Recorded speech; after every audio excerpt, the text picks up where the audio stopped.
Hello बच्चों, आशा करता हूँ आप सभी लोग ठीक होंगे। तो हम बात कर रहे थे वॉल्यूम की, ठीक है। तो वॉल्यूम में आज हम कैसे बात करेंगे, तो वॉल्यूम में बात करने का मतलब ये हुआ कि कभी वो कह देगा कि मेरे पास एक क्यूबॉइड है या क्यूब है, जैसे भी इस तरह से मतलब एक शेप बोल देगा, ठीक। अब वो कहेगा कि इस क्यूबॉइड को मैंने क्या किया, पिघलाया, मेल्ट किया, और मेल्ट करके मैंने एक सिलेंडर बना दिया या कुछ और भी चीज़ बना दी, या स्पेयर बना दिया, या छोटे क्यूब में डिवाइड कर दिया, ठीक। तो हमेशा याद रखना, जब तक वो खुद ना बोले तब तक हमेशा वॉल्यूम क्या रहेगा, हर किसी का इक्वल रहेगा, ठीक है। मतलब क्या कहना चाहता हूँ मैं कि जैसे वो एक शेप दे देगा इस तरह से, जैसे ये कहा मैंने ये है, और ये उसको दूसरे उस पर कन्वर्ट कर रहा है दूसरे शेप में। तो जब तक वो खुद ना बोले कि इतना क्या हो जाता है, वेस्ट हो जाता है, तब तक हम क्या लेंगे कि हमेशा दोनों का वॉल्यूम क्या होगा, इक्वल होगा। बस यहाँ पे मतलब हम क्या करेंगे, इसका वॉल्यूम इक्वल टू इसका वॉल्यूम रखेंगे। अब इसकी भी डायमेंशन हमें पता होगी, क्योंकि इन दोनों में से एक की डायमेंशन तो वो देगा ही, या एक का वॉल्यूम तो वो देगा ही, ठीक। तो उसके बेस पे हम फाइंड आउट कर देंगे। अब हम क्वेश्चन करते हैं। जैसे मैंने क्वेश्चन की बात की, एक मैं कहूँगा कि एक ऐसा ही क्यूबॉइड है, ठीक है, उसकी डायमेंशन है 10, 15 और 12, ठीक है, ये मान लिया जैसे मैंने। अब मैं कहूँगा कि आपने इसको पिघलाया, पिघला के आपने एक सिलेंडर बना दिया, और सिलेंडर की हाइट है 8। तो अब मैं कह रहा हूँ जैसे कि क्या निकालो, अब उसकी रेडियस फाइंड आउट करो। जो सिलेंडर ये बनाया मैंने उसकी रेडियस फाइंड आउट करनी। तो क्या करना है आपने, तो हमने क्या कहा कि पिघला के बना रखा, तो इसका वॉल्यूम इक्वल, इसका मतलब वॉल्यूम इक्वल होगा। तो एल बी एच इक्वल होगा किसके, पाई आर स्क्वायर एच। अभी कहाँ से आए अब, ये तो किसका वॉल्यूम होता है, इसका, और ये किसका वॉल्यूम है, इसका। खत्म। अब हम यहाँ पे वैल्यू पुट आउट करेंगे, 10 × 15 × 12, ठीक है। अब देखो कैलकुलेशन किस तरह से करते हैं हम, ज़्यादातर जाहिर सी बात अगर इनको मल्टीप्लाई नहीं भी करना चाहेंगे, क्योंकि ऑब्वियस बात है वो कुछ ना कुछ कटने वाले ही रहते हैं। मैक्सिमम क्वेश्चन क्या होते हैं कि कटने वाले रहते हैं, ठीक। मतलब जो आसानी से लेफ्ट से राइट साइड आसानी से कट जाते हैं, या राइट से लेफ्ट साइड आसानी से कट जाते हैं। तो हमें आर स्क्वायर फाइंड आउट करना, तो 8। अब यहाँ से जैसे जो चीज़ कट रहा होगा हम वो काट देंगे, और आर की वैल्यू फाइंड आउट कर देंगे। इस तरह से एक क्वेश्चन बन सकता है। एक दूसरा क्वेश्चन कैसे बन सकता है, कि वो क्या कह देगा कि ऐसे ही कुछ चीज़ थी एक तरह से, या जैसे मैंने कह दिया स्पेयर टाइप है। अब वो कह देगा ये स्पेयर था बड़ा वाला, इस बड़े वाले स्पेयर को आपने क्या किया, एक तरह से पिघला के छोटे छोटे गोलों में या कंचियों में एक तरह से डिवाइड कर दिया। तो मैंने मान लिया जैसे 5 थे वो, ठीक है, 5 कंचों में। तो इसका मतलब इस बड़े वाले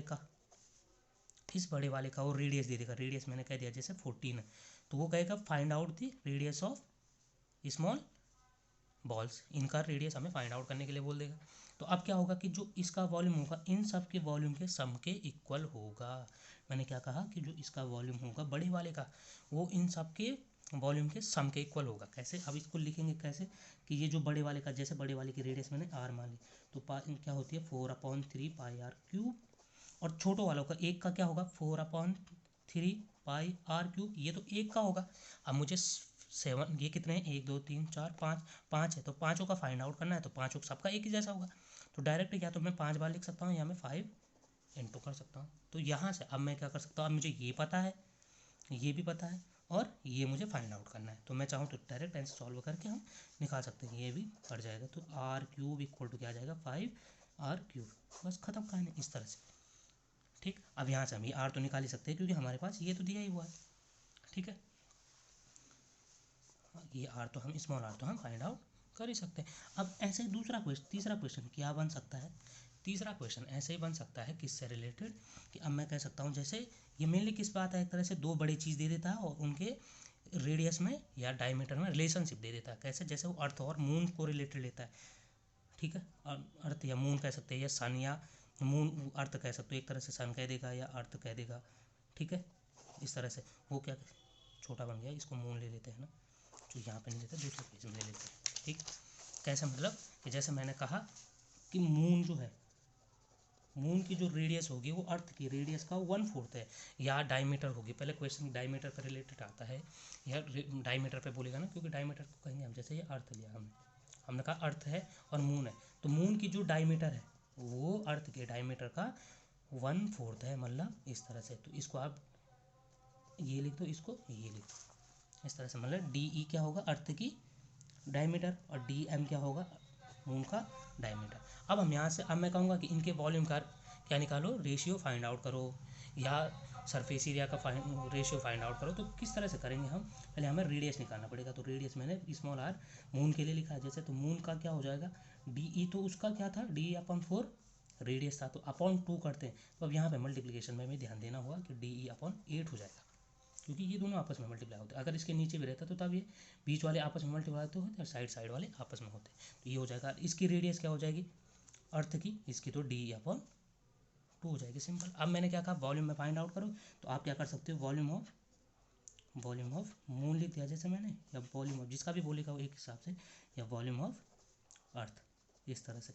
तो अब वॉल्यूम ऑफ मून क्या होगा, जाहिर सी बात है 4/3 r³, और इसका क्या होगा 4/3 πr³। अब ये दोनों कैंसिल आउट, अब इन दोनों का रेशियो ये दोनों हमें पता है क्या है, r³ क्या था हमारा DE/8 का क्यूब हो गया, और कैपिटल R क्या था DE/2 का क्यूब हो गया। अब यहाँ से हम आसानी से कर सकते हैं, DE³/8 का क्यूब हो जाएगा 8 × 8 × 8, ठीक। इसका क्या हो जाएगा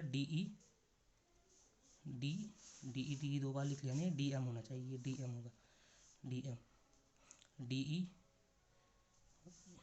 अच्छा ये DE दो बार होगा ना, हाँ DE और DE × DE। अब DE कोई बात नहीं, दो ऐसे नहीं लिखते, बढ़िया नहीं लग रहा वैसे लिखने में, पर कोई बात नहीं, इस तरह से। अभी ये कैंसिल आउट हो जाएंगे, क्योंकि DE। अब ये क्या हो जाएगा 1/8 × 8 × 8, और ये क्या हो जाएगा 1/2 × 2 × 2, इस तरह से। अब इसको हम आसानी से सॉल्व कर सकते हैं। मैंने क्या कहा, ये दोनों मल्टीप्लाई होंगे और ये दोनों मल्टीप्लाई, तो आप चाहो तो इन्हें डायरेक्ट भी काट सकते हो, या इस तरह से लिख सकते हैं 2 × 2 अपॉन 8 × 8 × 8, तो 2 4 जा और 2 4 जा, बोले तो 1/64, तो रेशियो क्या आ जाएगा 1/64, इस तरह से रिलेशन आ जाएगा, बस खत्म। तो ऐसे क्वेश्चन पूछे जा सकते हैं। तो अगर आपको कोई भी क्वेरी होती है या कहीं पर दिक्कत आती है तो आप बता सकते हैं। Thanks for watching.